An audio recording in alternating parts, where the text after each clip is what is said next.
Ladha za Afrika ndo time yake hii. Tunaenda kuangalia michezo ambayo imefanyika hapo jana. South Africa, the Bafana walishuka dimbani kukabiliana na timu ya taifa ya Angola. Timu ya taifa ya Mali walishuka dimbani kukabiliana na timu ya taifa ya Zambia. Lakini usiku mrefu, mchezaji ambaye amekuwa akilaumiwa sana na kuonekana kama mtu fulani hivi ambaye hajawahi kufanya kitu chochote kile kwenye viunga vya Anfield, na mzungumzia Mo Salah, akapeleka alama 3 kwa Mafarao na kuifanya timu ya taifa ya Egypt, the Pharaohs, kuibuka na alama 3 muhimu.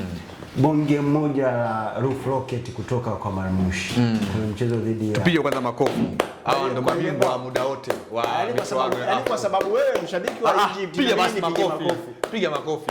Wewe unajua ni mshabiki wa Egypt. Kwanza unapoizungumza timu ya taifa ya Misri, Mafarao hawa, tangu mwaka 1957 ubora wao umeanza kuonekana barani Afrika. Though jana ilikuwa ni mechi nzuri, mechi ngumu ambayo bahati nzuri tu walikutana na vipofu kwa maisha. Yaani kwa namna ambavyo Zimbabwe ilikuwa imewangangania, wangeongeza kidogo tu. Ilikuwa inaishia pale. Of course ilikuwa ni mechi nzuri ambayo kocha mkuu wa timu ya taifa ya Misri, hapa namzungumzia Hossam Hassan, nyota wa zamani wa timu ya taifa ya Misri. Hapa na yule mwingine nani mkubwa? Kuna Hossam Hassan na nani? Usioko mapacha wale. Na Mohamed Hassan. Hao wote ndugu, mmoja ndio anashika rekodi ya kucheza mechi nyingi kwenye timu ya taifa ya Misri. Ndio huyu kocha au ni mwingine? Hapana, huyu anashika rekodi ya kuwa mfungaji bora wa muda wote wa timu ya taifa ya Misri. Itakuwa akiwa amefunga mabao 69. Atakuwa anashikia hata rekodi ya vipara. Kwa hiyo jana ilikuwa ni mechi ambayo tunakwenda kuangalia miongoni mwa mechi ambazo ama timu zikikutanaga zimekuwa zinang'ang'aniana kweli kweli. Ni kama vile Zimbabwe amekuwa akimng'ang'ania sana Misri. Jana tulizungumza mwaka 2019 katika mchezo wa ufunguzi michuano ya AFCON ambayo ilifanyika pale nchini Ivory Coast. Hawa majamaa ndio ambao walifungua ile michuano na mchezo ukamalizika kwa Misri kuweza kushinda bao 1-0, bao la Mahamudu Hassan Trezeguet akiwa na klabu ya Chelsea, lakini sasa hivi yupo kwenye klabu ya National Al Ahly. Trezeguet alikuwa Aston Villa. Alikuwa Aston Villa. Trezeguet na Chelsea wapi na wapi? Namzungumzia nimemzungumzia nani wa Morocco, Hakim Ziyech. Yeah, of course nimemchanganya. So ilikuwa ni mechi ambayo huaga zinakuwa ni mechi ngumu kwa sehemu moja ama nyingine. Unakuja kuangalia jana, Hossam Hassan kwa maana kocha mkuu wa timu ya taifa ya Misri alikuwa bora kwenye kupanga kikosi chake. Tumeona maingizo 6 ya wachezaji kutoka kikosi cha National Al Ahly. Namzungumzia Mohamed El Shanawi, Mindarango, huyu nambari 1, Mindarango bora barani Afrika kwa wakati huu na wakati ambao umepita. Lakini pia alikuwepo Mohamed Ali, National Al Ahly. Wewe subiri kwanza.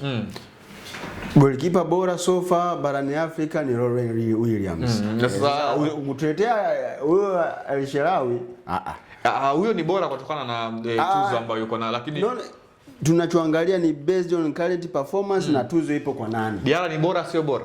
Nani? Djigui Diarra. Wala huwezi kumlinganisha goalkeeper yeyote. Miongoni mwa goalkeeper bora? Miongoni mwa goalkeeper bora Afrika? Wangapi? El Shanawi ni miongoni mwa goalkeeper. Hizo tuzo ambazo kwanza wala wa pili. Nisikize Rusamo. Labda kidogo. Rusamo top 5 anaweza kaingia. Tuzo ambayo ameshinda Rory Williams msimu uliopita kuwa best goalkeeper wa michuano ya AFCON, lakini pia kuwa goalkeeper bora wa Afrika. Hiyo tuzo ameshakwisha kuichukua Mohamed El Shanawi, sio mara moja. Hata kama angechukua zote zilizopita. Rory Williams anapita pale ambapo amepita. Williams anapita pale ambako amepita Mohamed El Shanawi. Kwa hiyo jana kulikuwa kuna maingizo 6 ya wachezaji wa National Al Ahly, 2 wakitokea Zamalek na 3 wakitokea nje ya bara la Afrika. Kwa hiyo unaona hapo kidogo tuzungumzie kwanza performance ya Mohamed Salah, tukihusianisha na kile ambacho amekuwa akikumbana nacho kwenye klabu yake ya Liverpool. Licha ya mambo makubwa sana ambayo ameyafanya kwenye klabu yake ya Liverpool, Mohamed Salah wanamchukulia kama shimo la takataka hivi, yani kama hajawahi kufanya kitu chochote kile. Jana alihitaji lile bao maybe kumkumbusha Jimmy Carragher kwamba Mohamed Salah performance yake jana ilikuwaje? Of course jana Mohamed Salah akatokea upande wa kulia alikuwa bora, and then kushoto alikuwa akitokea Mahamudu Hassan Trezeguet. Ilikuwa ni combinations ambayo ilikuwa inaenda vizuri, afu Hossam Hassan akamwekea Imamu Ashur katika eneo la kiungo, lakini baadaye ni kama vile ikakataa hivi ile combinations. Mohamed Salah mara nyingi alikuwa anaonekana akifanya mikimbio ambayo ilikuwa inawapa tabu walinzi wa timu ya taifa ya Zimbabwe. Alikuwa anafanya mikimbio ambayo ilikuwa ina faida, alikuwa akifika kwenye edge ya box, alikuwa anafanya ubunifu mkubwa, ambapo ulikuwa unaangalia Washington Arubi, kwa maana golikipa wa timu ya taifa ya Zimbabwe, nyota wa Marumo Gallants, alikuwa anafanya kazi nzuri kweli kweli. Lakini ni kama vile Zimbabwe pia unaweza ukawasifu ule uhatari hasa wa Mohamed Salah ulikuwa hauonekani mpaka pale ambako alikuja kufunga bao, na ilikuwa ni bao ambalo ni kama vile walifanya zone marking mbaya na man to man marking mbaya mbele ya Mohamed Salah ambaye anajua kunyumbulika, na hiyo ndio maana ya mchezaji mkubwa ambaye yupo kwenye ligi kubwa. Hata pia ukiangalia goli ambalo amelifunga Omar Marmoush, ile Kevin ambavyo mguu aliukunja, what a goal, what a cave. Tazama vizuri ile goli ya Marmoush ni kama alikuwa anaupoteza ule mpira. Kumbe aliupiga vibaya, sijui niseme vibaya. Wewe uliona vizuri. Yaani aliupiga kwa namna ambayo unahisi anaenda kuupoteza. Kumbe ndio alikuwa anaandalia mazingira. Ila jamaa yani bonge moja la mwanzi. Hivi kwa nini sana unapenda sana kwa wa Misri unakuwa hawahusudu sana kwa sababu gani? Sasa ni wahusudu kwani mimi Mwarabu? Alafu wewe ulisema unashabikia South Africa kwenye michuano. Mwaka 2019 mlitufunga bao 1-0 mkatotoa robo finali. Bora Pestao. Mlitotoa kwenye mchezo. Alifunga hakuwa Pestao, alikuwa ni nyota fulani wa Masandawana ambaye sasa hivi yupo. Anaitwa Thimba. Ndo alitoa hakuwa Pestao. Pestao alikuwa ni mchezaji ambaye alisumbua sana kwenye ule mchezo. Kwa hiyo tunawasubiri kwenye hii AFCON tuje kulipiza kisasi. Kwa hiyo jana ilikuwa ni mechi nzuri, Misri kutoka ukanda wa UNAF barani Afrika, Zimbabwe kutoka ukanda wa Kosafa. Dube wakati anaenda kujiunga na timu ya taifa alipita kwanza kwa mchungaji, sio? Obviously watu wengi jana wamekuwa wakishangaa performance ya Prince Dube kwenye mchezo wa jana. Kuna mtu mmoja jana alikuwa anaangalia naye mpira akaniambia huyu Dube mbona ulikuwa unaangalia mpira naye na mascot? Mascot alikuwa ameshalala. Okay. Kwa hiyo akaniambia kwamba yule Dube ni Dube wa Young Africans ama Dube mwingine. Akaniambia mbona adondoki chini leo? Nikasema labda ni nyasi ambazo anazicheza. Dube alikuwa na tofauti. Alikuwa anafanya mikimbio sana. Dube jana sikuona scenario ambayo alianguka. Jana hajadondoka. Lakini ama kujigofia.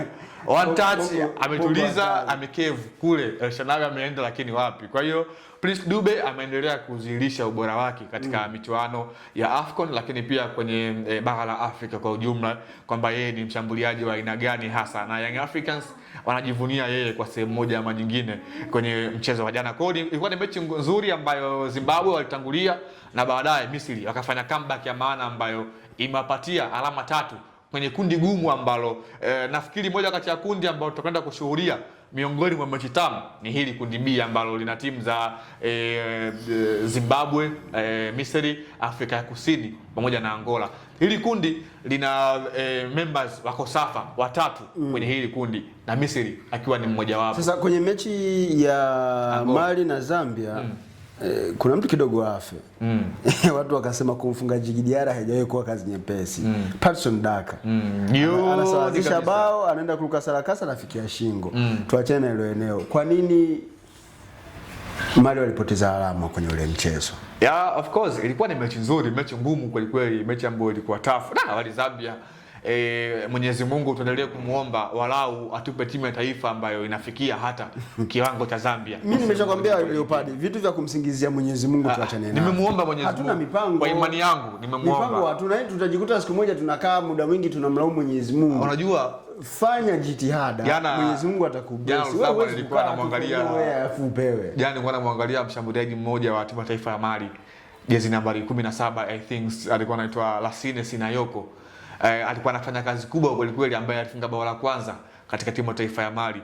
Of course Mali walikuwa wamedominate mchezo kwa kipindi cha kwanza, walikuwa wanashika maeneo yote, lakini Zambia wao tunafahamu mpira wao ni wa kasi muda wote, wana washambuliaji ambao wana speed. Fashion Sakala na nahodha mpya huyo kwenye kikosi chao alikuwa jana mwiba mchungu kwa timu ya taifa ya Mali, na unatazama mechi ambayo ilivyokuwa inakwenda ni kama vile mpaka dakika 90 hakuna mtu ambaye alikuwa amesema kweli hii mechi ilistahili kuweza kuisha hivi, kana kwamba kila mtu alikuwa anataka alama 3 muhimu ili mradi awe kwenye katika eneo zuri kwenye kundi. Performance ya Djigui Diarra unaizungumziaje? Of course Diarra kwanza tu kuaminiwa kwenye kikosi cha kwanza cha timu ya taifa ya Mali, imeendelea kuwa kitu bora binafsi yake, lakini pia na klabu yake ambayo anaicheza. Siwezi kuitaja maana unaifahamu Usamwa, klabu ambayo yupo Djigui Diarra. Kwa hiyo kwanza kuitaja Yanga ukiwa Mtanzania sio dhambi. Lakini nimesema hakuna mtu ambaye amjui Djigui Diarra Tanzania na Afrika. Inawezekana wapo wasiomfahamu. Kwa hiyo ni goalkeeper mzuri ambaye jana pia ameendelea kufanya kazi yake, ila tuniambie kwamba hakuna goalkeeper ambaye afungwi ulimwenguni. Jana Diarra kuweza kuruhusu lile bao isiwe kigezo kwamba ndio imuondoe kwenye ubora wake. Hata wale wanataka bora. So kama nimesema hiyo ndio tips nimesema hakuna mlinda mlango ambaye hafungwi ulimwenguni. Kwa nini haukumsemea Ponda Pando wa nani? Yani Pando alifanya kazi nzuri tukamsifia, lakini ndio hivyo mwisho siku kusema kwamba hakuna kipa ambaye hafungwi. Kizuri zaidi michezo yote imetoa goli kuanzia goli 2 kwenda juu. Michezo yote ambayo imeshachezwa mpaka sasa. Sasa kuna pale saa mbili pale timu pendwa barani Afrika ilicheza. Ukiwazungumzia South Africa unazungumza kwa utulivu na heshima. Ndo taifa ambalo anapatikana marehemu Nelson Mandela. Sawa, hii Afrika majina makubwa ya kisiasa yalikuwa hayo Kwame Nkrumah, Nelson Mandela na Mwalimu Julius Kambarage Nyerere. Hapo unajua Lusama mimi kwenye ngoja bado tupo kwanza historia. Tunataka kuizungumzia timu ya taifa inayotokea kwenye ardhi ya Nelson Mandela, South Africa. Ngoja nikupe historia Lusama. Unapozungumzia Afrika ya Kusini, ule wimbo wa taifa, taifa la Tanzania kwa maana ya Mungu ibariki, ndiko ilikotokea ile asili yake. Hivi kati ya sisi na usubiri, kati ya Tanzania na South Africa ni taifa gani la kwanza kupata uhuru? Ilikuwa ni Tanzania ambao. Sasa kwa nini sisi tusiwape wao wimbo wa taifa? Ungenisikiliza kwanza Lusama, ndio maana nimesema ukatilia mbali kwanza kupata madini ya kimpira, lakini pia wanapata na historia by the way. Nakukubali. Wakati Mwalimu Nyerere akiwa rais wa Jamhuri ya Muungano wa Tanganyika, sijui enzi hizo. Sasa Tanganyika haikuwa muungano. Tanganyika ilikuwa ni Tanganyika tu jamhuri huru basi. Of course. Kulikuwa kuna msanii mmoja wa Afrika Kusini ambaye alikuwa anaimba gospel kwa maana nyimbo za Injili, ambaye alikuwa anafahamika kama Enoch Santonga. Huyu ni miongoni mwa wasanii wa zamani wa pale Afrika ya Kusini ambaye alikuwa anaimba nyimbo za dini. Hayo madini sasa sikiza nakwambia, hayo madini utawapelekea watu entertainment utakuja nao. Sisi hapa tunazungumzia mpira. Tunazungumzia Afrika Kusini. Nimeshakuelewa na kushukuru. Twende tukaizungumzie Bafana. Ngoja basi nimalizie na kuomba. Leo nakuomba Lusama. Mwaka Enoch Santonga alikuwa anaimba hii nyimbo kwa lugha ya Kiafrika ya Kusini. Kizulu kwa maana alikuwa anasema Nkosi Sikeleli Africa. God bless Africa. Kwa Kiswahili ni Mungu ibariki Afrika. Nkosi Sikeleli Africa. Nkosi ndio Mwenyezi Mungu. Kwa lugha yao sasa Afrika ya Kusini. So kuna kipindi Mwalimu Nyerere alimwagiza padri, alikuwa ni John I think, kwenda Afrika ya Kusini. Alipofika kule Afrika ya Kusini, yule padri akaikuta ile nyimbo inaimbwa makanisani. So alivyoisikiliza ilikuwa ni nyimbo ambayo ina unite Afrika nzima, sio tu Afrika ya Kusini. Jamaa kwenye nyimbo yake akuweka sasa Afrika ya Kusini, aliweka Afrika kwa ujumla kwa maana Nkosi Sikeleli Africa. Sio Nkosi Sikeleli Afrika Kusini. Kwa mfano sasa hivi tukiamua kubadilisha wimbo wa taifa tunatumia makombolero. Ni ngumu sana. Kwa hiyo kwenye ile miaka Padre John alivyorejea Tanzania, Tanganyika wakati huo, akamwambia Mwalimu Julius Kambarage Nyerere apeleke wataalamu wa nyimbo na kuweza kuisikia ile nyimbo. Ile nyimbo ilikuwa ni nyimbo ambayo Afrika nzima walikuwa wanaimba mpaka Misri huko, kwa sababu ilikuwa ni nyimbo ya ukombozi kwa wakati huo. Ndio maana nadhani watazamaji wa The Golden Boot wametosheka. Sasa twende tukaichambua. Kuichambua Bafana. Nisikize basi. Yaani mimi ninakwambia tuchambue Bafana. Wewe unakuja kunichambulia wimbo wa taifa. Sawa. Tunatakiwa tuichambue kwa utulivu na heshima zote. Bafana. Of course, jana nilikuwa na shuhudia dabi ya Kosafa katika michuano ya AFCON na tulizungumza haijawahi kuwa mechi ngumu. Yaani ukisikia neno dabi lazima iwe tafu kweli na jana kimekwenda kudhihirika. Ilikuwa katika uwanja wa Marrakesh kule nchini Morocco. Ilikuwa ni mechi ambayo South Africa walikuwa wa kwanza kupata bao kupitia kwa Apolis, mshambuliaji huyu raia wa Afrika ya Kusini, bao zuri ambalo alifika kwenye box akatisha akapiga. Golikipa wa Angola Hugo Martins akaishia tu kutanua mkono lakini haukufika na kuweza kuingia kimya. Pedro? Petro. Fresh mwana noma. Unajua wewe jamaa Pedro Goncalves amekukaa sana kichwani. Mwanangu sana. Unaipenda Yanga sana. Mwanangu sana. I say interest hizo. Kwa hiyo ilikuwa ni mechi nzuri ambayo tumeweza kushuhudia ufundi wa wachezaji mmoja mmoja. By the way, unakuja kuangalia mechi ilivyokuwa inazidi kwenda.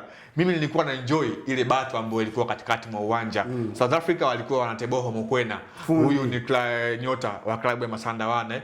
Lakini pia walikuwa wana nyota mwingine anaitwa Sitore Yaya, ambaye huyu yeye anajiita Yaya Tore wa Afrika ya Kusini. Alikuwa anafanya kazi ngumu kweli, lakini pale kwa upande wa Angola alikuwepo Alfredi Ribeiro, nyota fundi kweli, nahodha wao. Huyu ana rasta fulani hivi kwa wale ambao walikuwa hawamfahamu, lakini pia alikuwepo mtu kama vile Emmanuel Shaw, alikuwa anafanya kazi katika eneo la midfielder. The same alikuwa kuna mtu kama vile Antonio Maestro.